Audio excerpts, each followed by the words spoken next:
আমাৰ ভাৰতৰ prime minister Narendra Modi ডাঙৰীয়া আহি আছে অহাকালি সবাই শুনিছো। আৰু গোসাইগাঁও জিলা হিচাপে বা গোসাইগাঁও সমষ্টি হিচাপে আমাৰ অহাকালি এনে 10,000 টাৰ্গেট আছিল গোসাইগাঁও জিলা হিচাপে, কিন্তু আজি মই আহি পেলাই শুনিবলৈ পাইছে যে 1500 বাঢ়িছে। তো মানে 11,500 টোটেল গোসাইগাঁও জিলা হিচাপে, গোসাইগাঁও সমষ্টি হিচাপে অহাকালিত আমাৰ গ্ৰীণ ফিল্ড ইয়াত পাৰ্টিচিপেট কৰিব। সকলো জাতি জনগোষ্ঠী ওলাই আহিব।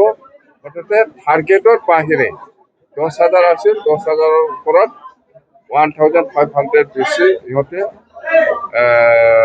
যাব বুলি মোক ইনফৰমেশ্যন দিছে। আৰু যেহেতু প্ৰাইম মিনিষ্টাৰ আহিব, আমি সকলো সাজু আছে, সকলো জাতি জনগোষ্ঠী একেলগে আমি মিলি পেলাই প্ৰাইম মিনিষ্টাৰ নৰেন্দ্ৰ মোদী ডাঙৰীয়াক আমি আদৰিবৰ কাৰণে ৰেডি হৈ আছে। সকলো প্ৰকাৰৰ যিকোনো মানে জাতি জনগোষ্ঠী সকলো আমি আদৰিবৰ কাৰণে ৰেডি আছো। আৰু আমি আশাবাদী যে প্ৰাইম মিনিষ্টাৰ নৰেন্দ্ৰ মোদী ডাঙৰীয়াই BTC-বাসী ৰাইজক মৰম কৰি আহিছে, ভাল পাই আহিছে।